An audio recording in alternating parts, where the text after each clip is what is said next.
That may be true, ये हो सकता है सही है, but it's the royal decree that we should find a man fat enough to fit the stake. राजा ने कहा लेकिन ये तो हमारा काम है ऐसे आदमी को ढूंढना जो इस स्टेक पे फिट हो जाए। They said and carried him to the place of execution,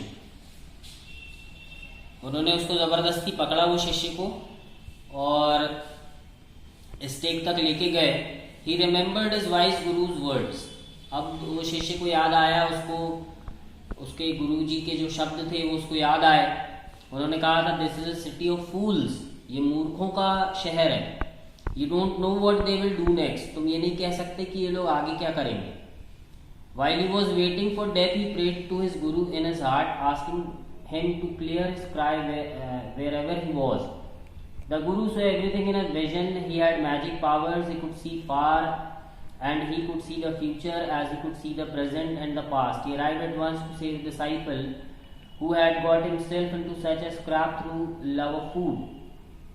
उसने अंतिम बार अपने गुरु के शब्द याद किए और उसने एक बार सच्चे मन से प्रार्थना की कि गुरुजी मुझे बचा लीजिए।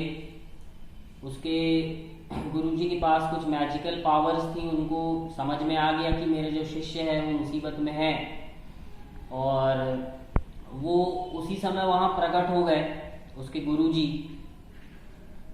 और वो समझ गए कि ये खाने की लालच में ये इस परेशानी में फंसा है। वो वहाँ पर आए। As soon as he arrived, जैसे ही वो वहाँ आए, he scolded the disciple and told him something in a whisper. Then he went to the king and addressed him. जैसे ही वो वहाँ पर आए उन्होंने अपने शिष्य के कान में कुछ फुसफुसाकर कहा और उसको डांटा। Then he went to the king and addressed him, O wisest of kings, who is greater, the guru or the disciple? उन्होंने कहा राजा से,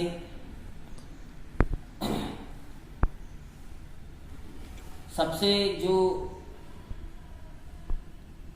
होशियार या चतुर राजा हैं आप उनमें से एक हैं, आप बताइए कौन बड़ा है, गुरु या फिर उसका शिष्य? Of course the Guru, no doubt about it. तो राजा ने कहा कि ऑफ कोर्स गुरु ही बड़ा होता है, शिष्य नहीं होता, कोई डाउट नहीं है इसमें। Then put me to the stake first, तो ऐसा कीजिए पहले मुझे स्टेक पर चढ़ाइए। Put my disciple to death after me, और मेरे बाद जो मेरा शिष्य है उसको सजा दीजिए। When the disciple heard this, जब शिष्य ने ये सुना, he understood and began to clamour, me first, you brought me here first, put me to death first, not him. तो वो चिल्लाने लगा कि नहीं नहीं, पहले मुझे यहाँ लाया गया है, पहले मुझे मृत्यु की सजा मिले और उसके बाद उनको। अब वो हुआ ये कि गुरु और जो शिष्य थे वो दोनों लड़ने लगे कि पहले मुझे सजा दो, पहले मुझे सजा दो। तो राजा को देख के बहुत आश्चर्य हुआ कि ये लोग मरने के लिए क्यों इतना आपस में लड़ रहे हैं, और एट लास्ट उसने गुरु से पूछा कि तुम दोनों मरने के लिए इतने उतावले क्यों हो रहे हो? हमने तो उसको चुना था, आप क्यों आगे आ रहे हो? क्योंकि हमको एक फैट आदमी चाहिए था। तो गुरु ने कहा कि तुम इतने सवाल मत पूछो, बस मुझे तुम पहले मृत्यु की सजा दे दो। तो राजा ने कहा क्यों, ऐसा क्यों, क्या कोई इसमें राज की बात है? A wise man, you must make me understand. तुम्हें मुझे बताना पड़ेगा, राजा ने गुरु को कहा। तो गुरु ने कहा कि आप प्रॉमिस कीजिए कि मैं आपको बता दूंगा, तो पहले आप मुझे मृत्यु की सजा देंगे। तो राजा ने कहा ठीक है, मैं ऐसा करूंगा। तो गुरु ने कहा, उसको एक किनारे में ले जाके गुरु ने राजा से कहा, out of the servants earshot, do you know why you want to die right now? क्या तुम जानना चाहते हो कि हम अभी तुरंत क्यों मरना चाहते हैं? We have been all over the world, हम सारी दुनिया में घूमे हैं, लेकिन इस सिटी के जैसी और आप जैसा राजा हमको कहीं नहीं मिला। That stake is the stake of the god of justice, ये जो सिर काटने की जो मशीन है ये न्याय के देवता का है।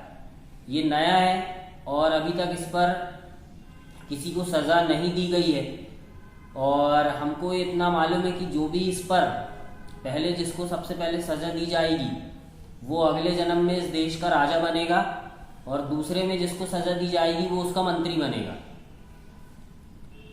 अब जैसा कि आपने कहा था कि आप ये बात सुनकर मुझे पहले सज़ा देंगे, तो अब दीजिए। तो ये सुनकर राजा बहुत गहरी सोच में पड़ गया और वो अपना राज्य दोबारा से खोना नहीं चाहता था, अगले जीवन में भी चाहता था कि वो इसी राज्य का राजा बने। तो उसने ऑर्डर किया कि ये जो सजा वाला जो काम है वो कल किया जाएगा।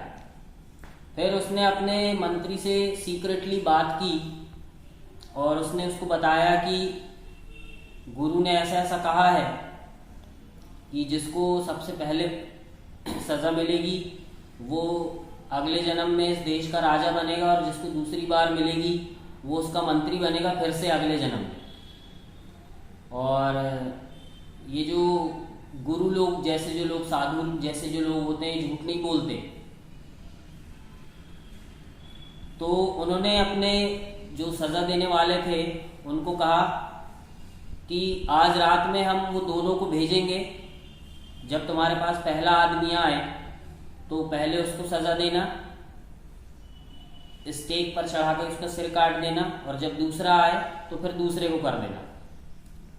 ये मेरे ऑर्डर हैं और कोई भी गलती नहीं करना।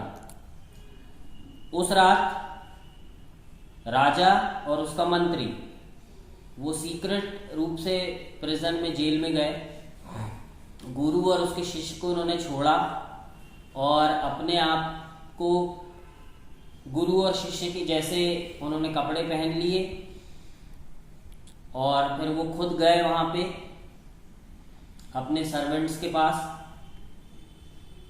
और उनके सर्वेंट ने बिना कुछ देखे उनको मृत्यु की सजा दे दी। जब उनकी बॉडीज को लेकर गए शहर के बाहर, उन्होंने फेंक दिया कौओं और गिद्धों के सामने खाने के लिए, तो लोग देखकर डर गए कि ये तो उनके राजा और मंत्री हैं। सभी लोग जो थे वो बहुत कंफ्यूज हो गए। सारी रात वो आपस में धीरे धीरे लोग आपस में बात करते रहे और अपने शहर के अपने राज्य के भविष्य के बारे में चिंता करते रहे, डिस्कस करते रहे। फिर कुछ लोगों को अचानक से ध्यान आया गुरु और उनके शिष्य के बारे में, जो कि वो उसी रात वो शहर छोड़कर जाने वाले थे। तो लोगों ने उनसे कहा, we people need a king and a minister, said someone, हमको एक राजा और एक मंत्री की ज़रूरत है। दूसरे भी बोलने लगे, they beg the guru and the disciple to be their king and their minister. उन्होंने उस गुरु और शिष्य से प्रार्थना की कि आप ही हमारे राजा और मंत्री बन जाओ। It didn't take many arguments to persuade the disciple, but it took longer to persuade the guru.